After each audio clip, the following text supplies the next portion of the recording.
Thaumaturgy, Part 1 of the Thaumaturgy Trilogy by C.L. McReynolds.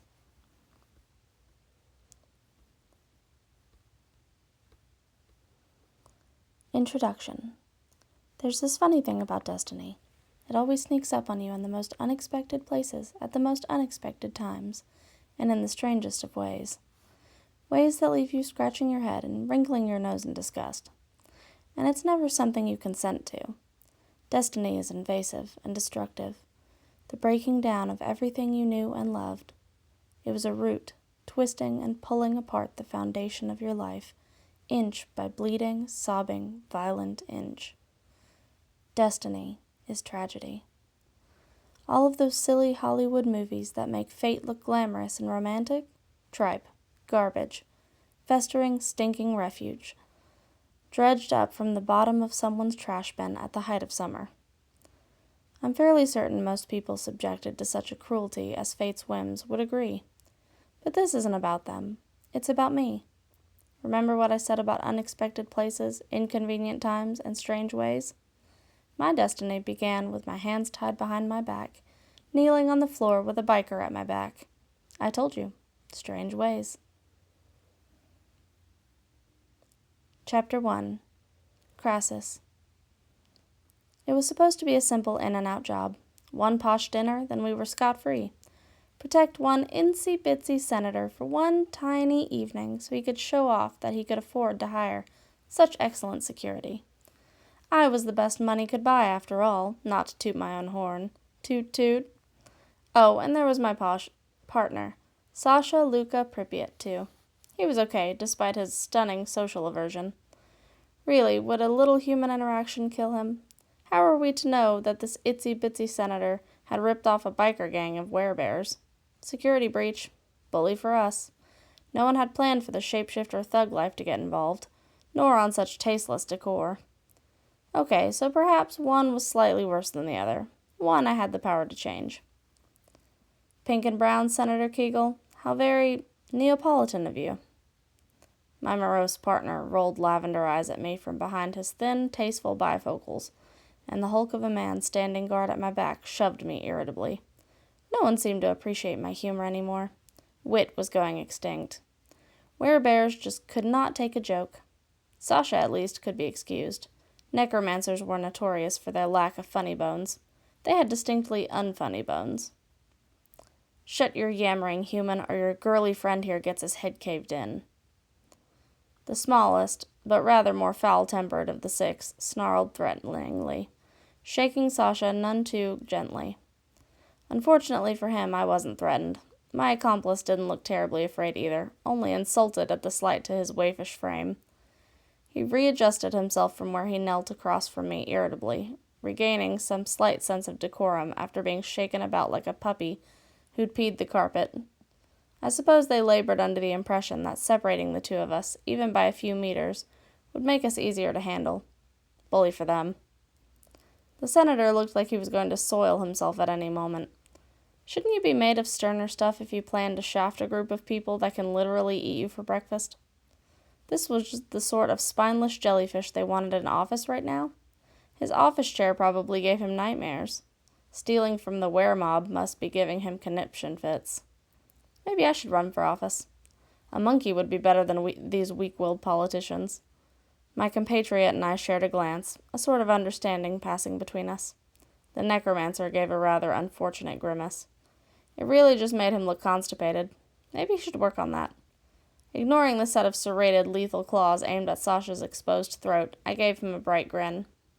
Sasha, when we get out of here, call me Mr. President. My reward was a flat, disdainful eye.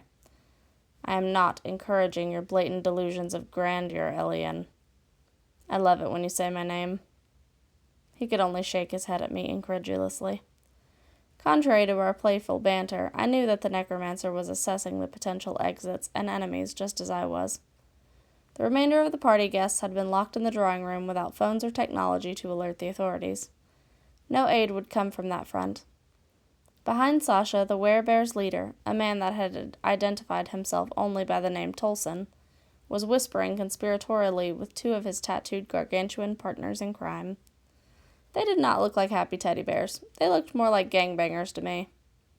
The whole crew wore leather and riding jackets like they were going out of style. They were all cut from the same biker chic aggravated assault cloth, as if they were all interrelated, deep, deep South style. I didn't think it was possible to get more stereotypical. I told them so, and earned a shove to the ground for my troubles. It also attracted Tolson's attentions. He turned to our small divided imprisonment with a snarl of sharpened teeth and ferocity. Our ill-tempered captors had apparently reached their backchat quota for the evening. I simply was not appreciated in this day and age. "Enough," he spat out through lengthened canines, muddy brown eyes glaring down at our kneeling positions on the hard marble of the senator's dining room. Tolson thundered up with all of the grace and discretion of a boulder through a china shop. He was an obscenely large man, as if his genetics held some mix of Hell's Angel and ogre. His hair and beard covered him with the entirety of a Muslim woman's burqa, a dark, curling cowl. The skin visible through the mask was like tanned leather, dark and pockmarked, as if life had slapped him with a stick in a crucial stage of development. He had arms and legs like tree trunks squeezed into a torn, filthy duster and motorcycle leather. Tattoos covered his massive arms, just as they did his subordinates. I swear, ink was like a uniform to these people. Caution, seriously bad dude. It was pretty amusing, actually. What wasn't a laughing matter was watching as he unceremoniously reared back and delivered a large, meaty, close-fisted right hook to the side of Sasha's head. I watched it come as if in slow motion. I watched Sasha, ever calculating and scanning the room, never see it coming from behind. There was a thick, cracking sound, wet like crushing an egg in your hand. His glasses flew forward, the subsequent crack against the marble sounding as loud as a gunshot in the silence. My partner dropped to the ground without preamble or sound of discontent. The room fell silent, and suddenly all I could hear was the rushing of blood in my ears. The horror was true and heavy in my chest. It felt like lead on my stomach. I took a deep breath, a stuttering, shaking exclamation of life that my friend was no longer making himself. The smell of blood was permeating the air. Just like that, Tolson has kept his underling's word. He had caved the necromancer's head in. I turned my eyes away from Sasha's dead body, all jokes falling away from my tongue, swallowing them all back like bile. I wasn't much in the mood for humor anymore. Not when his fist was smeared with my colleague's blood and brain matter littered the floor like so much refuse. He really had no idea who he was dealing with, huh? Shame. You really shouldn't have done that. Tolson released a large booming laugh from deep within his chest, an unrestrained roar of humor bursting forth from the enormous figure. He brought his fist up to lick away the blood there. "Oh, what are you going to do about it, tiny human?" I released a button on a metal guard on my wrist, discharging a small metal disc into my hand where it had been oh so cleverly concealed up my sleeve. The minuscule machine was no bigger than my palm and as thick as my thumb. It vibrated against my skin at the touch. A hiss began to come in and out in my mind, like barely perceptible static, moving on a tide. I fought against the frown wavering on my brow. Not yet. Wait. The Lichborn. Use the Lichborn. I shook my head to clear the static, and the voices of those long gone receded. They shouldn't be there. The blocks on my mind should have kept them out. I shouldn't have been able to hear them at all, but I couldn't be bothered with it then. There was too much to focus on at the moment. Like I needed any more distractions. A set of wicked claws at my throat was plenty. I had to refocus. Perspective. He won't like it. My voice was even and flat. I couldn't look at the corpse that used to be my friend. It was too much. I didn't care how many violent deaths I saw in life. It never got easier to swallow, easier to stomach. You couldn't let it get easier. Once you allowed that numbness to creep in, you were already halfway down the road to becoming one of the monsters yourself. In a world where fairy tale and mythical creatures were the reality, the boundary between altruism and depravity was still as convoluted as it ever was. like the quivering excuse for a senator over there. A thief hires us with stolen money to protect him from the thieves he stole from. Just like Tolson, who hadn't bothered to kill the help us to begin with because he thought himself so much better and superior than humans. Bad idea, chump. It was a mixed-up, merry-go-round world we lived in. Tolson's smirk dissolved, his face warping into an animalistic snarl of fury. As if I were a naughty, errant kitten, the shifter seized me by the rather expensive front of my shirt, dangling me in the air and thoroughly wrinkling my fine-tailored Oxford. Let's have the truth out of you, scum. You working for this maggot, getting a cut of our money to protect his soft hide? Tell me, and maybe I won't have my boys here eat pieces of you. Spittle flew from his mouth as he shouted in my face, getting caught in the coarse hairs of his beard. He really should consider a shave. The thing was like an animal living on his face. There was no way that mask was sanitary. I work for myself, self-employed if you will, and let me tell you, I don't appreciate you breaking my employees. Good help is hard to come by, and I'm sure he appreciates it even less. The disc hitting behind my back latched open one sharp, spindly leg and began making quick work of the rope that held my arms wrenched behind my back. Rope? Really? This was 2013. Could they not have sprung for zip ties? These guys needed to go back to criminal college and learn their ABCs. Assault, battery, cuffs. Simple. A bloody figure was sitting up slowly off the white, polished marble floor, his back bowed as an offering to the world around him and the spirit of vengeance that was surely about to break free. You would be correct. A sick, crunching noise filled the air, and I was privy to a sight rare few had the opportunity, or displeasure, to share. Sasha was sitting up on his own, and the gruesome mess that had been the side of his head was open. A chunk of brain matter was laying on his shoulder. Hooray for preternatural strength. It moved. Suddenly, it was as if the lethal injury was working in reverse. Shards of skull and brain bits began to wiggle and slink back toward him, inching across the floor like demented worms. The piece on his shoulder had already begun sliding back up his neck. One of the werebears made a pitiful sound of disgust. The acrid scent of vomit soon joined the smell of blood. Where his head had been crushed in began to re-inflate as if it were a grotesque child's balloon. Tolson looked as if he had swallowed a lemon. It wasn't every day that your murder victims sat up to get cold-hearted revenge upon you. Sasha's eyes had faded from the lavender to a jaundiced yellow-white. They would remain so until his body's needs had been replenished in one way or another. Talk about pulling yourself together, Pripyat. My resurrected employee gave me a baleful expression. His only response was to open his mouth and allow the blood that had collected there to fall out over his front. Show off. My bonds snapped and I stood, not bothering to worry about our supposed kidnappers. They were too focused on the ex-corpse now picking himself up off the floor in their midst. Cease and desist your prattling. Cameras? I gave him a small smile, holding the mechanical disc up for everyone to see, flat in my hand. 8 thin, spider-like legs popped out without a moment's notice, and a small dark interface screen buzzed on, an excitable trill emitting from the thing. The tiny screen showed 2 digital eyes that peered out at them all, even blinking every few minutes.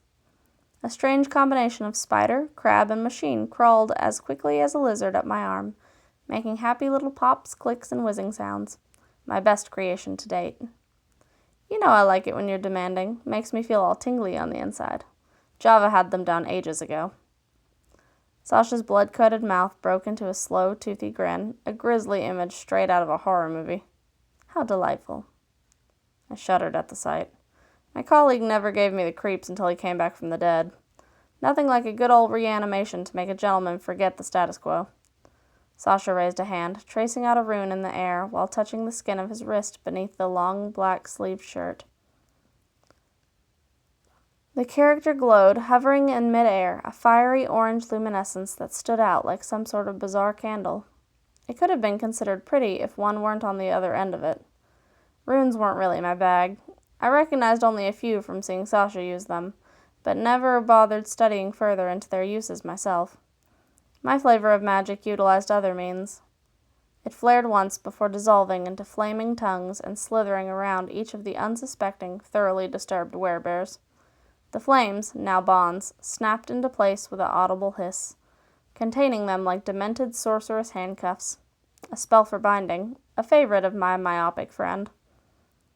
Tolson was snarling and scratching at his bonds as much as he was able with his arms pinned to his side.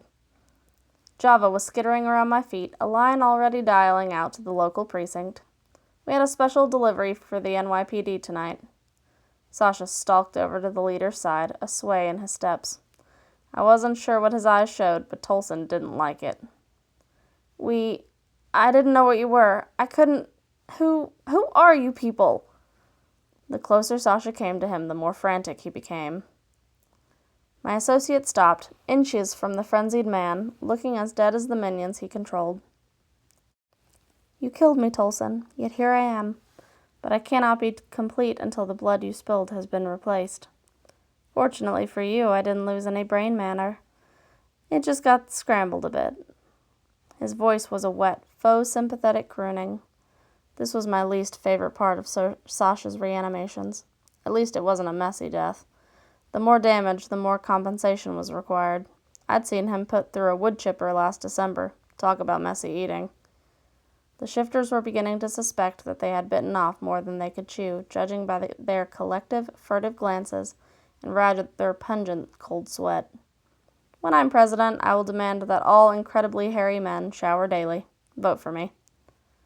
You can't take us all. Our strength can't be held for long, human. Sasha's devilish smirk grew wide. Can't I? Without a single moment's teasing, the necromancer lunged forward and clamped his mouth down on the enormous man's arm. Tolson began to roar in agony and rage. Blood started to pour in rivulets where Sasha's mouth didn't catch it, only further sullying his clothing and hands. It was quite the distasteful sight. I detested having to watch Sasha get his compensation. At the risk of sounding prepubescent, it was gross. I never knew that blunt human teeth could do so much damage. This was the reason he liked spells of binding so much. His prey couldn't run. Tolson was screaming like a little girl facing down a rather hairy spider now. His shrieks were beginning to bring to mind some tacky 90s boy band.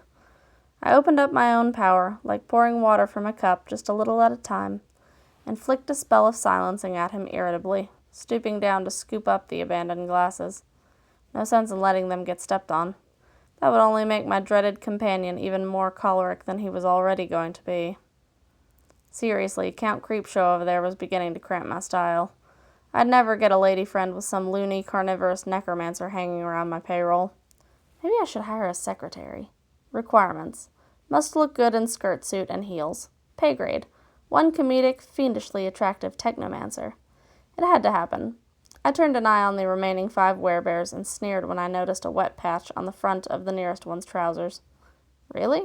Were they making villains out of Play-Doh these days? They were soft as baby food, these guys. Java began to issue a series of trills and excitable rings before a pre-recorded GPS voice followed, bringing the entire room to pause. New York police will reach their destination in 0.4 miles. Took them long enough. So much for New York's finest. Sasha pulled away from a whimpering, near-comatose Tolson with a sigh of disappointment. He was still bloodied, but his eyes had returned to their unassuming lavender color rather than the deathly corpse white they had been.